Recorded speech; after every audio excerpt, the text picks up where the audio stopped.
We really bonded. We really fell madly in love on the set. Hello, hello from Toronto. How are you doing on the other side of Canada? Oh, it's beautiful. I mean, it's snowing actually right now. It is. It's snowing. I just noticed through the door. I was like, I thought we were done with the snow. Guess not.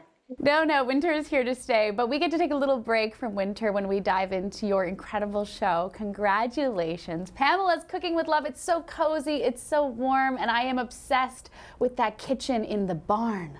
Yeah, we've got to retrofit the barn. And my son's fiance, Dylan's fiance, Paula, designed the kitchen. She's a great designer. And so I'm calling in the troops. So I have the kids involved, my mom and dad are involved, everybody's on the show. I know, and I love that we get to see your kids come to, I say kids, they're like full-grown adults here, but you get to bring them together and share the food and share the wonderful experiences with them. I mean, what does their support mean to you? And are they honest with feedback when it comes to your cooking? They're honest. They don't pull any punches. This is a very honest, family. Now, Brandon produced this. And he's an incredible producer, and he just knew, he said, Mom, I just want you to do all the things you love. We'll create businesses around it, and you can just be you. And I said, okay, I want to do a cooking show. And they created this magical kind of environment where I could also do crafts, which I really love to do, and centerpieces. And I know it sounds crazy, but I've always been like this. And that's the funny part, is that I guess people don't realize that I'm the one who was cooking for the neighborhood kids in Malibu, and in Paradise Cove, and having kids over for spaghetti. But I've always set the table and set the tone and the environment, which I think is really important to the experience of eating. And so it was just fun to do. It was a dream come true. And my cookbook was supposed to come out the same time as the cooking show, but it kind of got shifted around because of Chorus, split up into the Flavor and Home Network. And so now here we are. So it's exciting. I mean, listen, the cookbook is still a bestseller, and now you get to give everybody another gift with this show. So it's just, 2025 is the year of Pamela. I hope so. I mean, I did 3 movies last year, a cooking show, the renovation show. I wrote and my memoirs and the documentary. It's just like, I was just looking back over the last couple of years, and now I'm at home and I'm trying to relax and preparing, I'm starting to prepare how I'm going to plant my vegetable garden, and my kids just, Mom, relax when you can, because I'm like, what are we doing? What are we doing next? It's just enjoy the fruits of, the last couple of years. So it's an interesting time, and I'm so happy the movie's in theaters, the Last Showgirl's in theaters, the TV shows are finally airing in Canada, and so it's a great time, and I just hope people really enjoy it.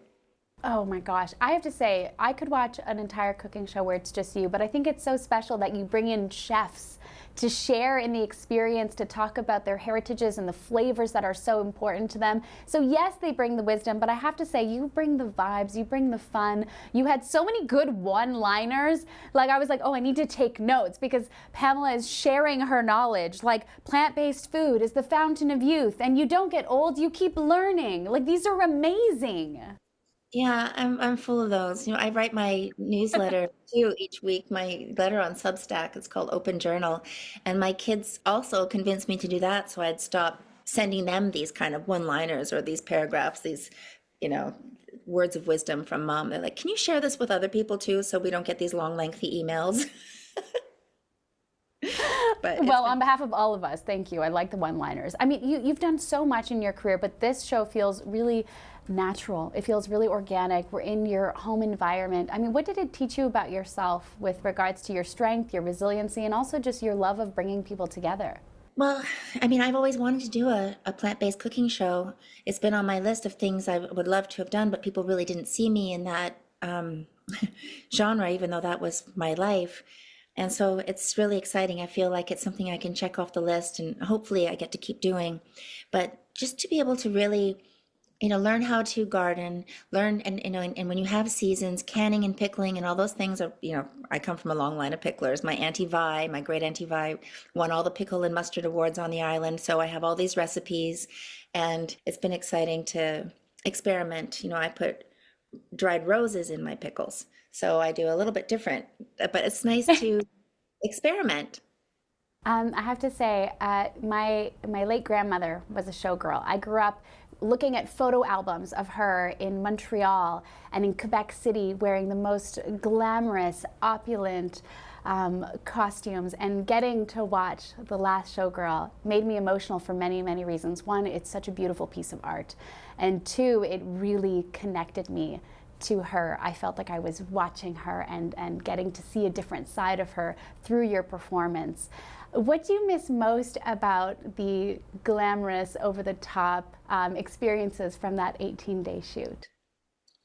I mean, it wasn't all glamour. I mean, behind the scenes, what are the women holding up the rhinestones have real lives. They go to the grocery store, they have relationship problems, they've got kids, and trying to juggle it all, but holding on to that.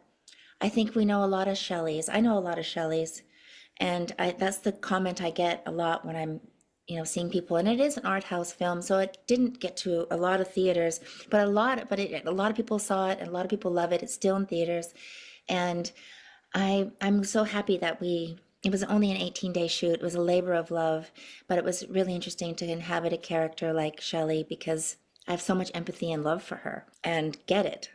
I love nostalgia and beauty and glamour, and there is an important place for it in this world. But to kind of look at Vegas during the day was an interesting point of view, I thought. Yes, it opened our eyes to so many different elements of that time, and how exciting that your peers within the Screen Actors Guild have recognized your hard work as well as Jamie Lee Curtis. I mean, what does that recognition mean to you, and to also be able to be in those rooms amongst all of that talent? It's intimidating. I've learned okay, I belong here. I'm okay here, but I know sometimes before, especially, I would think the same things other people did, like, what is she doing here? Or my name would just bring up this connotation of, I don't know. I mean, I kind of started believing what people said in the past, and I've had to shake that off and realize, and I was really happy that this did get recognition, but also the win is the work. Doing the work, getting the job is the win, and just being able to pour your heart into something. And I always knew I was capable of more. And I always knew as a little girl that I recognized myself when I got older. That was in my head from a very young age. And so it's been a great experience, even if I look back on, Baywatch, Barbed Wire, all those Halloween costumes, left a mark.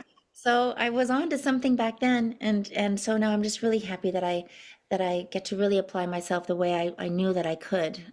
And so that's where I'm at right now. I'm still like a mystery what's happening next, but I'm open to challenging myself, which is, I think, my next move. Well, I'm excited to see you challenge yourself comedically with none other than Liam Neeson in The Naked Gun really quickly. I mean, were you able to share your love of cooking with Liam? Did you share any recipes or bond over food? Oh, yes. I mean, the way to a man's heart is through food. And he fell in love with my bread, sourdough. I made a sourdough starter when I was in Atlanta. It wasn't as good as the one I have at home because it didn't have enough time, but I was making bread for him all the time, and muffins and cookies, and we really bonded. We really fell madly in love on the set, and can't wait to do this promotional tour with him. We're going to have a blast. He's so funny. Well, listen. He's so funny. I mean, the movie, I don't know. I was literally running into walls, something I've always wanted to do. It's on everyone's bucket list, right? Yeah, there's a trick to it. Thank you for your time. I know it's pretty early over there. Oh gosh, I'm up at 4. I'm up early. I'm very 4? Yeah, I'm up at 4, and that's when I do my writing, and that's when I, just kind of I'm usually baking, but I leave tomorrow, so I don't have any baking to do right now. But yeah, I'm a baker's hour kind of girl. You're putting Mark Wahlberg to shame with his 5 a.m. club. Pamela's 4 a.m. club is really where the winners are. Sometimes it's 3. Like this morning, I think it was like 3:45 when I got up. I know. But then again, I go to London tomorrow, so I was like, I don't know what time zone I'm on. I'm just going to get up when I'm up. Like the video? Then hit the button, or better yet, drop us a comment. Then check out our latest videos here. And don't forget to subscribe by hitting the button here for more celebrity interviews and entertainment news.